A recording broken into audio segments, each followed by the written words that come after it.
Hello students. कल हमने French revolution में जैकोबिन क्लब के बारे में पढ़ा था। तो ये जो जैकोबिन क्लब था इसका लीडर था रोबेस्फेयर। तो रोबेस्फेयर एक बहुत बड़ा वक्ता था। ये अच्छे अच्छे लेक्चर देता था, लोग इसको सुनने के लिए काफी भीड़ जमा हो जाती थी, तो लोग इसकी तरफ अट्रैक्ट होते थे।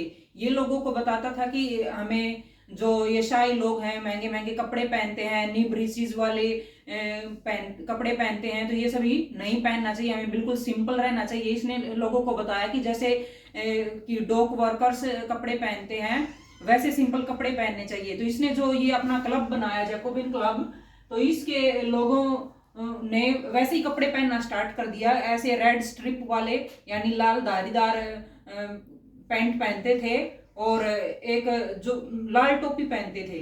तो ये जो लाल टोपी है वो दास्ता से फ्री होने का एक सिंबल था कि जो लोग मतलब अब स्लेव्स नहीं है, दास नहीं है, तो वो जैकोबिन क्लब के लोग ये रेड टोपी पहनते थे। तो ये जो रेड टोपी है ये सिर्फ मैन के लिए अलाउड थी, विमेन ये रेड कैप नहीं पहन सकती थी। यानी औरतें क्रांति में हिस्सा ले रही थी, लेकिन अभी भी उनके साथ कहीं ना कहीं भेदभाव हो रहा था। वो ये रेड कैप नहीं पहन सकती थी और उनको वोटिंग का राइट नहीं था।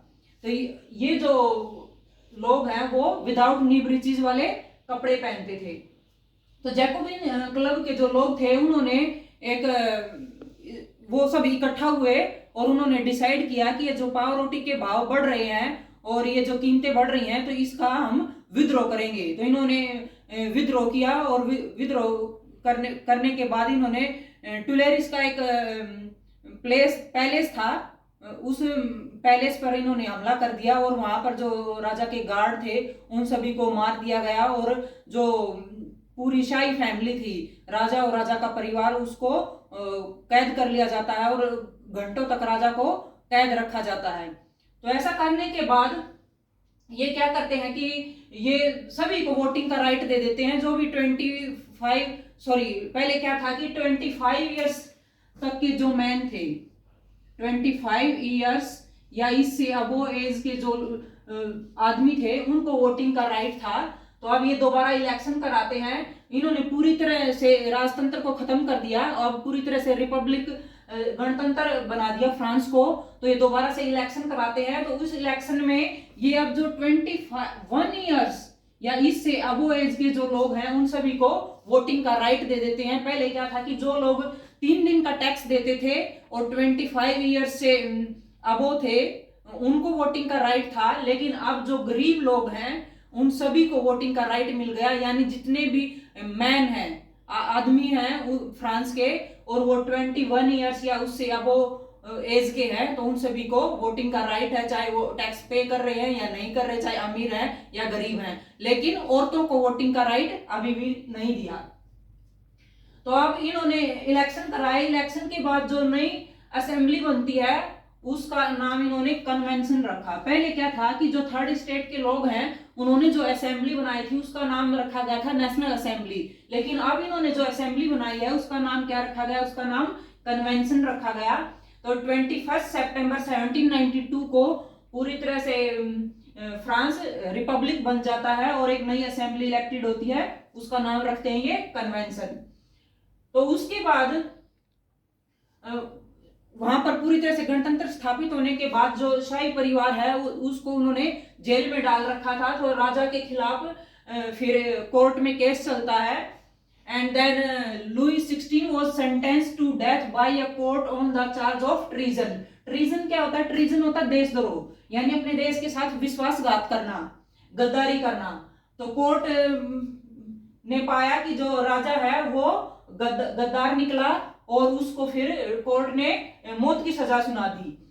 तो फिर पूरी एक सभा बुलाई जाती है, जैसे चौराहे टाइप में यानी खुले में, वहां पर पूरी भीड़ को इकट्ठा किया जाता है और वहां को पर राजा को फांसी दे दी जाती है। और उसके बाद जो रानी थी उसका भी वही हाल होता है। फिर on 21 Jan 1793 he was executed publicly at the palace de la Concorde. तो राजा को जहां फांसी दी जाती है उस जगह का नाम क्या था? De la Concorde. तो वहां पर राजा को फांसी दी जाती है। फिर उसके बाद रोबेस्फेयर लीडर बनता है, यानी अब रोबेस्फेयर एग्जीक्यूटिव है, वहां की जो सरकार चला रहा है वो कौन चला रहा है, रोबेस्फेयर चला रहा है। तो रोबेस्फेयर का जो टाइम था उसमें 1793 और 1794 का जो टाइम था उसको रेन ऑफ टेरर कहा गया, यानी आतंक का राज। तो ये एक इंपॉर्टेंट क्वेश्चन बनता है, कई बार पूछ लिया जाता है कि आतंक का जो राज है वो क्या था या उसका टाइम क्या था। तो ये जो टाइम था वो 1793 से लेकर 1794 का टाइम था। तो रोबेस्फेयर क्या करता है कि रोबेस्फेयर बहुत कड़ी नीतियां बनाता है। Robespierre followed a policy of severe control and punishment. ये हर चीज को कंट्रोल करने की कोशिश करता है और पनिशमेंट देता है।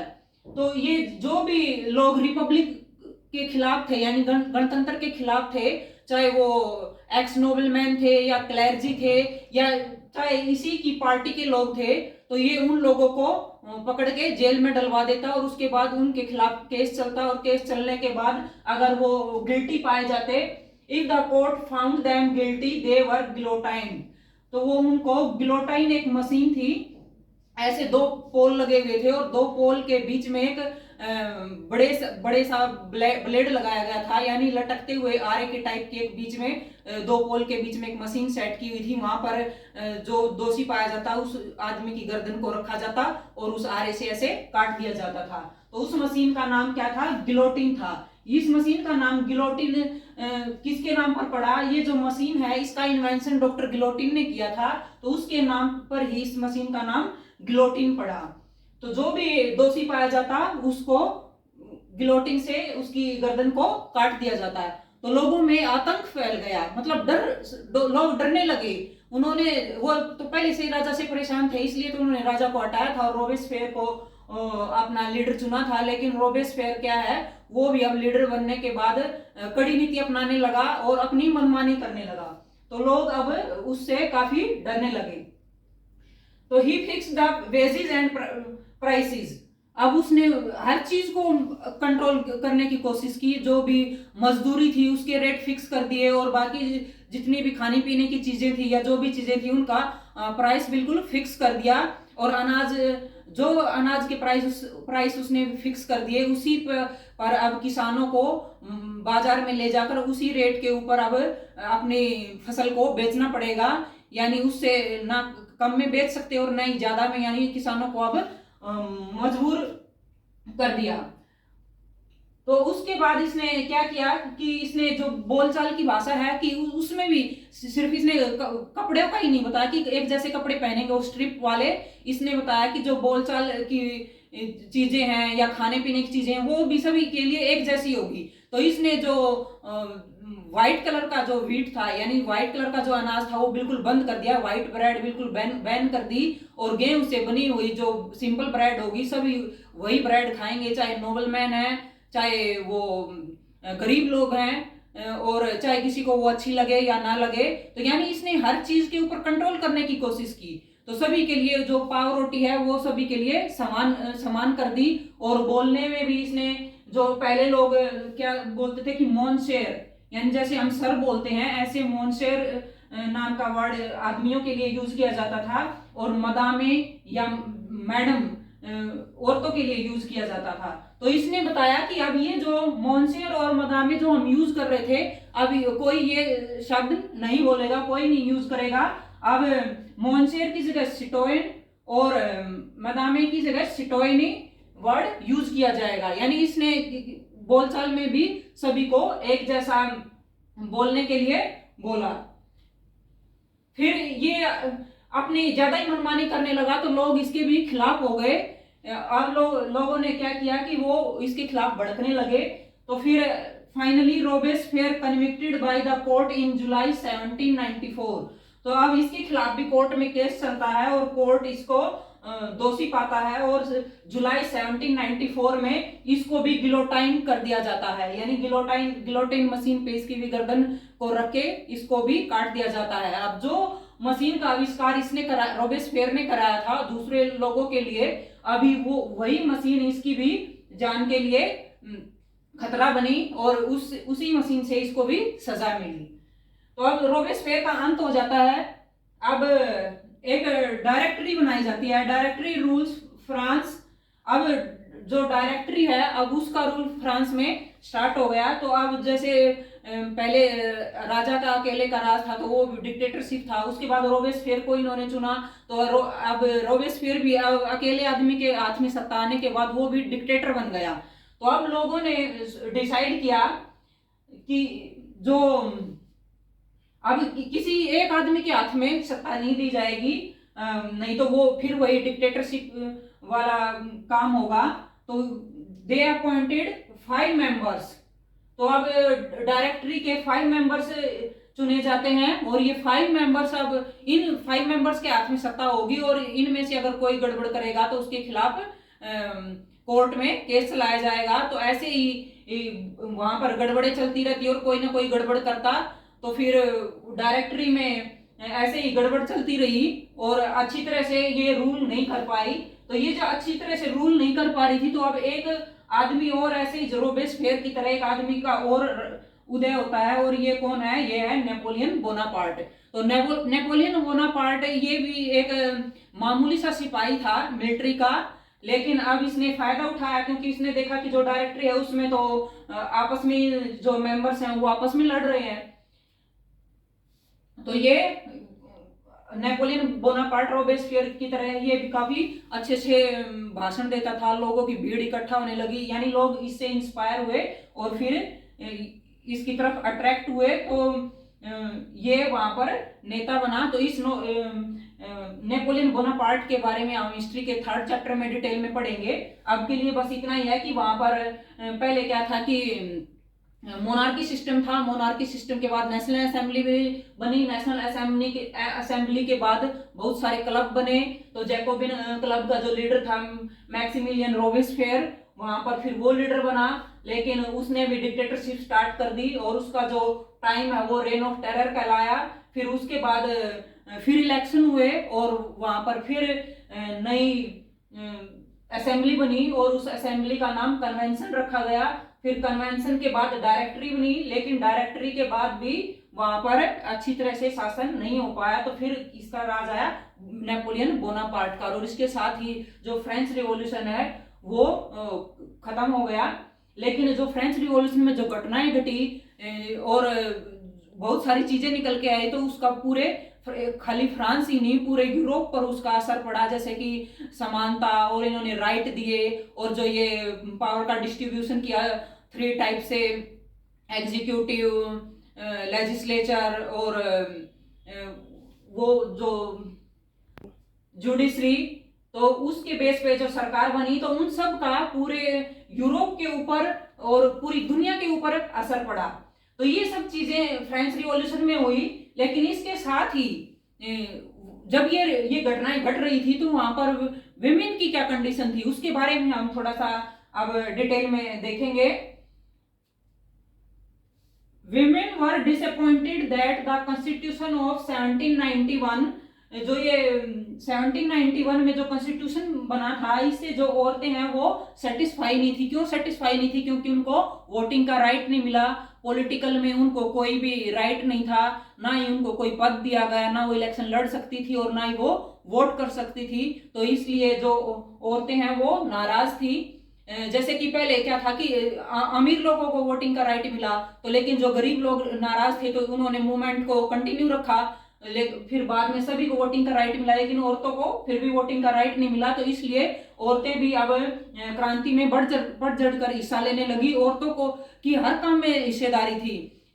बच्चों का पालन पोषण करना, ब्रेड के लिए लाइन लगाना, और बहुत सारी औरतें जो अमीर घरों के लोग थे उनके घरों में जाके काम करती थी, बर्तन साफ करती थी, या कोई टेलरिंग का काम करती थी, या कोई और ऐसे बुनकर थी। तो यानी उनका जो जीविका निर्वाह करने की चीजें थी उन सभी में उनका पार्टिसिपेट था, लेकिन उनको वोटिंग का राइट नहीं मिला। इसलिए जो ये औरतें हैं ये नाराज थी और औरतों ने अपने अलग से क्लब बनाने स्टार्ट कर दिए। तो उस टाइम पे एक औरतों का एक क्लब फेमस हुआ, तो उस क्लब का नाम था the society of revolutionary and Republican women. तो ये जो क्लब था ये क्लब काफी फेमस हुआ। तो वहां पर औरतों ने जो रिवॉल्यूशन किया उसके कारण अब क्या किया कि औरतों के लड़कियों के लिए अब स्कूलिंग कंपलसरी कर दी गई। स्टार्टिंग में क्या था कि जो गरीब घर की लड़कियां थी उनको स्कूलिंग नहीं हो पाती थी उनकी, उनको स्कूल में नहीं पढ़ाया जाता था, ना उनको कोई जॉब ट्रेनिंग दी जाती थी। जो खाली रिचर सेक्शन की जो औरतें थी उनको स्कूल में पढ़ाया जाता, लेकिन पढ़ाने के बाद भी उनकी शादी कर दी जाती। उनका भी उसके बाद ज्यादा कोई पार्टिसिपेशन नहीं था। तो अब क्या हुआ, अब जो स्कूलिंग है वो सभी लड़कियों के लिए, चाहे वो अमीर है या गरीब है, उसके लिए कंपलसरी कर दी गई। डिवोर्स वॉज मेड लीगल, अब डिवोर्स को लीगल बना दिया गया। अब औरतें भी डिवोर्स फाइल कर सकती थी और आदमी भी। पहले क्या था, औरतों को डिवोर्स फाइल करने का राइट नहीं था। यानी अब ये क्रांति होने के बाद उनकी जो कंडीशन है उसमें कुछ इंप्रूवमेंट तो हुआ, लेकिन उनको वोटिंग का राइट अभी भी नहीं मिला। तो इसलिए औरतों ने अपनी जो क्रांति है वो जारी रखी, और ये जो क्रांति है वो काफी लंबे टाइम तक जारी रही, और लास्ट में जाकर 1946 में औरतों को जाके वोटिंग का राइट मिलता है। यानी इतना बड़ा देश है जहां पर रिपब्लिक स्थापित हो गया, लेकिन औरतों को फिर भी वोटिंग का राइट नहीं मिला। और हमारा जो कंट्री है, हमारी जो औरतें हैं वो काफी लकी रही, जबकि जब 1947 में जब हमारा देश आजाद हुआ तो तभी सभी को वोटिंग का राइट मिल गया, औरतों को भी और आदमियों को भी। तो औरतों को अकेले वोटिंग के लिए हमारे देश में लड़ना नहीं पड़ा। क्यों? क्योंकि हमारे जो लीडर थे वो अच्छे थे, उन्होंने सभी को इक्वल समझा और वोटिंग का राइट मिला। तो ये जो औरतें बेचारी 1789 से रिवॉल्यूशन कर रही थी, इनको इतने टाइम के बाद इनको वोटिंग का राइट मिला। तो ये जो क्रांति कर रही थी औरतें, इसमें एक बहुत सारी औरतें काफी फेमस हुई जो बड़ी बड़ी क्रांतिकारी थी, लेकिन एक काफी रिवोल्यूशनरी वुमेन थी, उसका नाम था ओलंपे दे गूज। तो ये जो औरत थी, इसने जो इनको वोटिंग का राइट नहीं मिला था, और जो रोबेस्पियर था उसने जो ये औरतों ने क्लब बनाए थे, उन क्लबों को तोड़ना या उनको हटाना स्टार्ट कर दिया, उनका विद्रोह करना शुरू कर दिया। तो ये जो ओलंपे दे गूज थी, इसने उसका विद्रोह किया रोबेस्पियर का। तो रोबेस्पियर ने इसको जेल में डलवा दिया था, और उसके बाद इसको भी गिलोटिन से इसकी भी गर्दन को कटवा दिया गया था। तो अभी हमने देखा क्रांति के दौरान औरतों की कंडीशन कैसी थी। तो अब कुछ लोग और थे ऐसे जो कि बेचारे दुखी थे, और उनके बारे में अभी तक हमने पढ़ा ही नहीं कि उनकी कंडीशन कैसी थी। तो ये कौन लोग थे? ये थे स्लेव्स, दास जिनको बोलते हैं।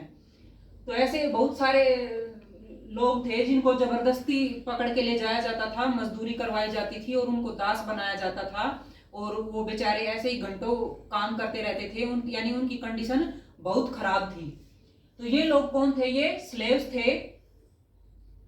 तो द एबोलिशन ऑफ स्लेवरी, तो ये जो दास्ता है इसका अंत कैसे हुआ उसके बारे में हम पढ़ेंगे। तो ये कॉलोनीज थी, उपनिवेश थे, जो कैरिबियन कंट्रीज थे उसमें कौन कौन से उपनिवेश थे? मार्टिनिक, गॉडलोप और सैन डोमिंगो।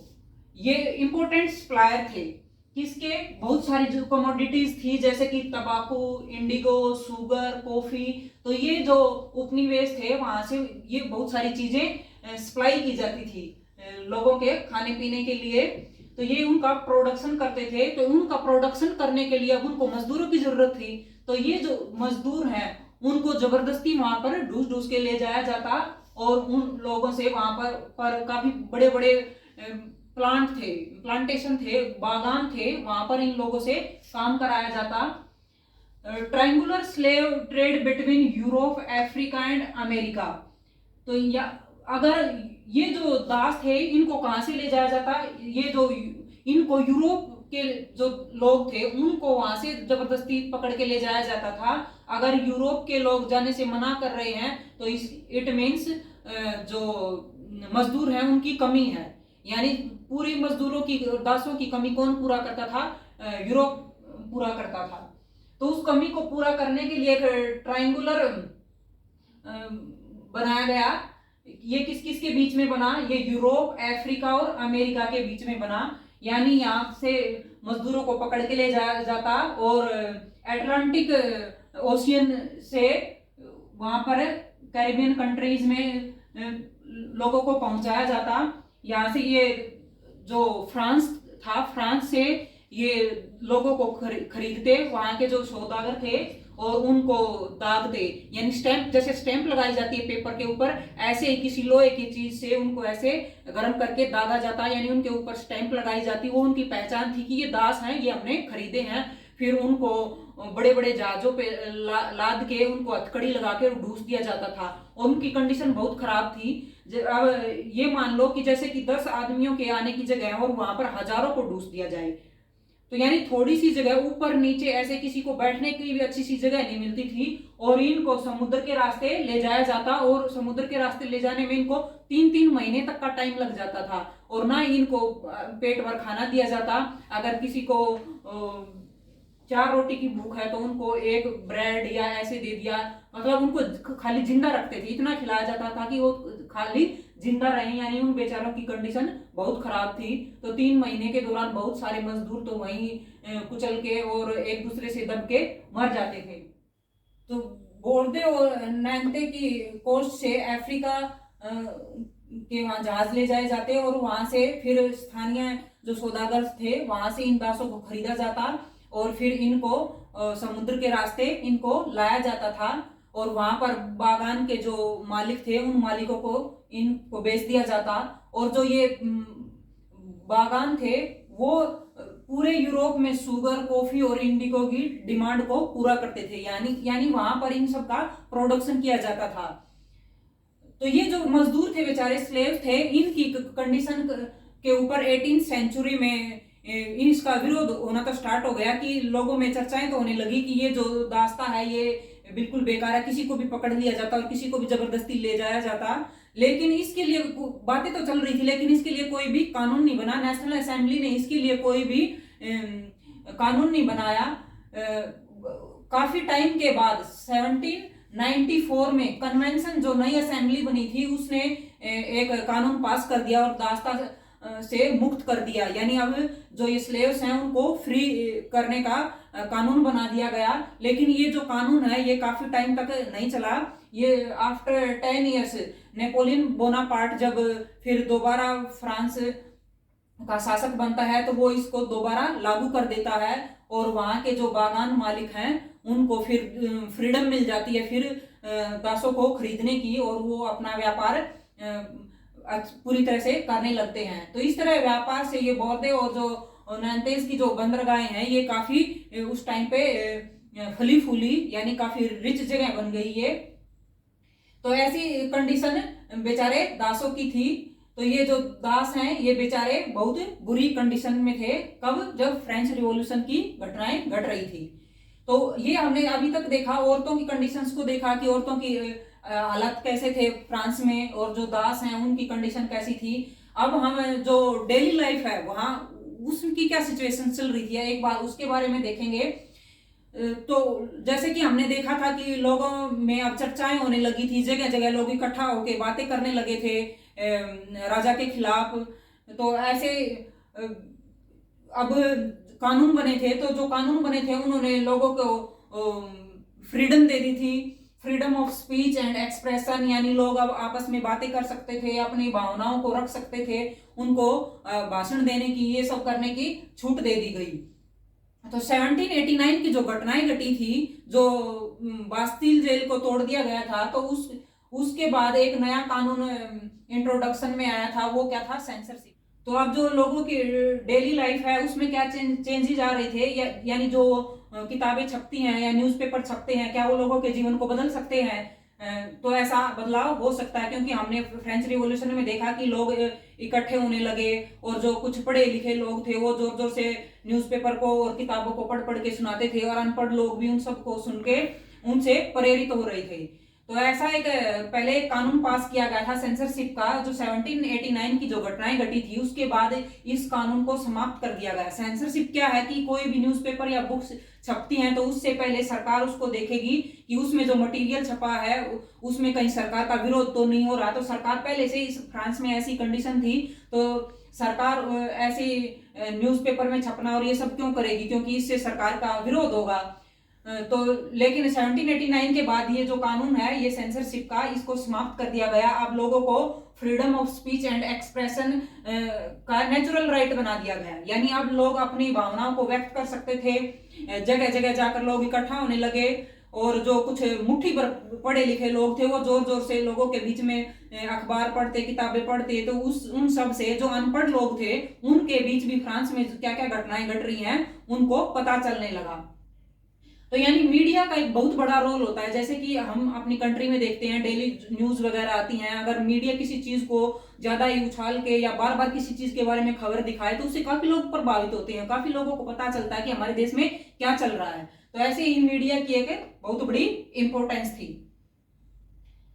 तो अब जो न्यूज़पेपर हैं अब उनको छूट मिल गई थी, यानी वो सरकार के विरुद्ध भी कुछ भी छाप सकते थे और कुछ भी लोगों तक पहुंचा सकते थे।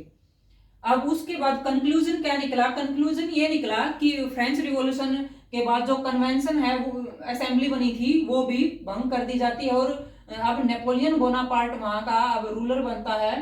तो ये जो नेपोलियन बोनापार्ट है ये 1804 में इसने अपने आप को फ्रांस का एम्परर घोषित कर दिया था। यानी अब ये क्या करता कि यूरोप के कंट्रीज पर अटैक करता और वहां उसको जीतने के बाद इसके जो वंशज थे उनको वो जगह सौंप के वो दूसरी कंट्री पर अटैक कर देता। और ऐसे ही इसने अपना जो विजय का अभियान है वो जारी रखा, लेकिन finally he defeated at Waterloo in 1815।